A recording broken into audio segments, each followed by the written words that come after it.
Well, welcome back, and here we are at our fifth and final week, the last leg of our learning journey into the art of facilitation. And this time we're going to look at process and protocols. You're going to recall that this five-part journey was really giving a brief overview of facilitation, that it was based on theory, it was using professional certification standards, and also drawing from my experience, my 20-plus year experience as a facilitator. And over the 4 weeks together, we've explored what is facilitation, looked at definitions and orientations. You had a chance to explore facilitation values, beliefs, and assumptions, and how that came together to create your stance, your facilitation stance. We looked at competencies. You had an opportunity to consider your strengths, but also some of your growing edges. And last time we looked at group dynamics and ended with that whole conversation on resistance. And hopefully some of the reframing that I offered might help you find that not quite as challenging. And in fact, to be able to invite that and to use that energy to inspire and catalyze your group to real creativity. You know that through the way we've looked at ideas from various thought leaders, and that we've always included questions for your own reflection and application. So here we are, our final week. And what we're going to do is differentiate between process and protocol. They're words that again end up being used interchangeably, but I'd like to just sort of differentiate. And then introduce you to several effective ways of engaging groups in authentic conversation and learning. So you'll all be learning a bit more about the focus conversation method, but then you'll have a chance to go into a little bit more depth with one of the 4 featured protocols: Circle, the World Cafe, Open Space Technology, and Appreciative Inquiry. And you're going to notice when you go back to Haiku that in every one of those 4 protocols, you're going to have an opportunity to hear typically the founder of that protocol, or the people whose life work has been to make that current and accessible and mainstream. As well, you'll be provided with websites and guiding application guidance guidelines. So let's get started.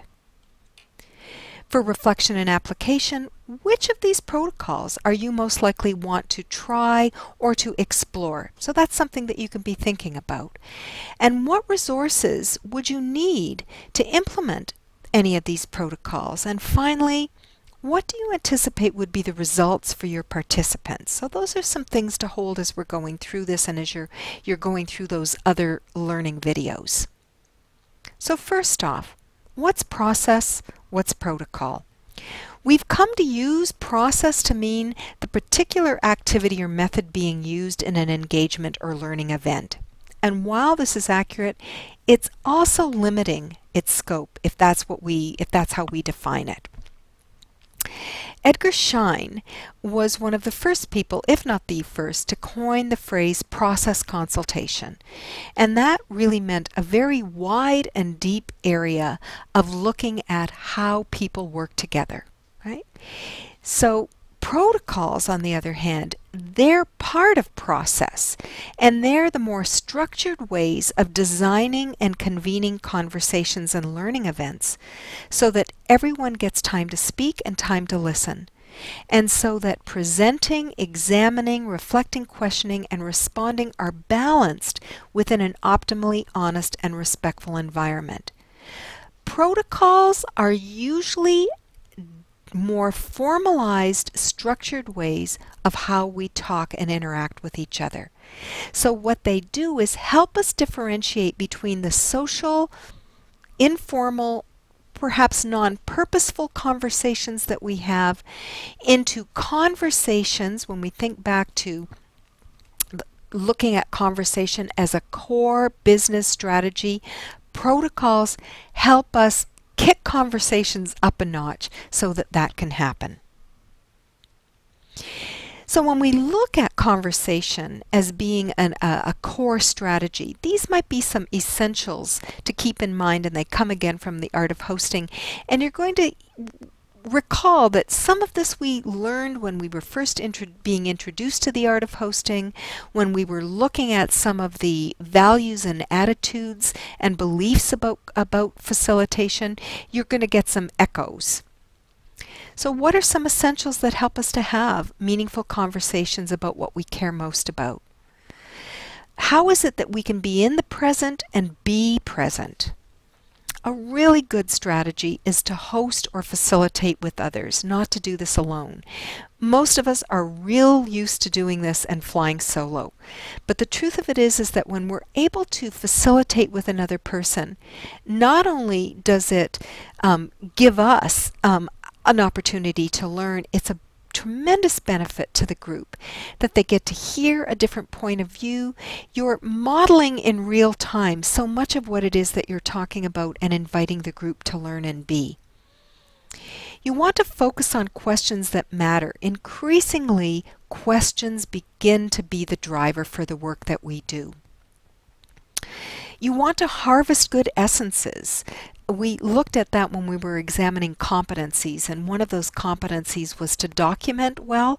Well, another way of looking at that are, what is it that we want to harvest? What is it we want to focus on to be able to help us plan for the next event, the next conversation?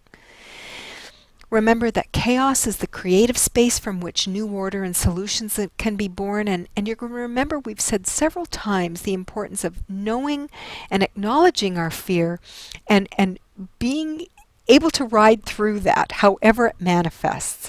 And that's part of the inner preparation that we make as facilitators. So, big process design considerations. When you're looking at designing a facilitated event, what's the need? What's the compelling reason for why we serve and do the work that we do? And then a little closer perhaps, what's the purpose? ICA, Intercultural Affairs, they help differentiate between the rational, objective task and also planning for the process, the experiential relationship components that we'd like to be able to have people experience. Who's coming and what's the existing culture? What do they know? What are they expecting? What's their readiness for learning? And remembering that culture trumps innovation. We need to tend to that. How much time now and for subsequent events? Then the where question. Where's the event to be held? What are the space, light, air, proximity to nature considerations? How do we create ambiance? And again, our attention to that is a way that we respond to the forming stage of group development, and it also helps mitigate against that novelty resistance. What's success look like, feel like, sound like, and how do we gauge that to our outcomes? What else is needed in terms of AV, technology, learning resources, handouts, post-it notes, markers, pens, papers, support people, refreshments? And last but certainly not least, how am I feeling as the facilitator or host of this event, and what inner preparation do I need to make? So as I said, you're going to have a chance, and you already did look a little bit at the focus conversation. In fact, we applied that in our preparatory activity. But now to go into a little bit more detail, what this is a précis, but you'll have an article to read. Objective answers the what question. Reflective answers the gut question. Interpretive, so what? Decisional, now what? The whole idea of the focus conversation is that when we stage and sequence in this way, it's a way that makes explicit the way that we think. And so even though people have often preferred ways of coming into the conversation, some people, especially those of us who are very problem solution focused, we want the facts and then we zip right down into the now what. But then there are some of us who really were more reflective. We tend to go into conversations on the basis of image or emotion. Some of us, in fact, jump right into a conversation internally processing at these levels, but we make explicit the so what. As a facilitator, you want to hold that off, and you really do want to start here and then invite observations, invite people's knowings, set up questions that are objective, and then moving people through step by step.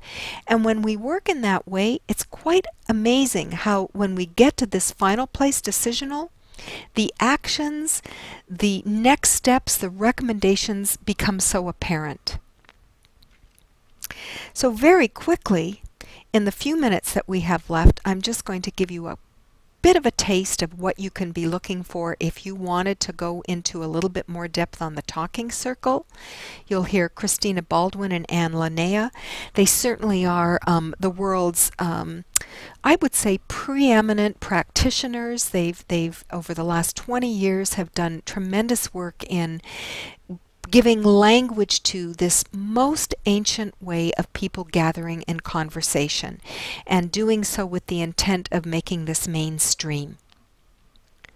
The World Cafe, the founder of that, Juanita Brown, you'll have a chance to hear her and talk very briefly about this lovely convivial way of having people gather, and to do so around small tables with coffee, with nice music. Ambiance is something that you really want to build in when you're doing the World Cafe.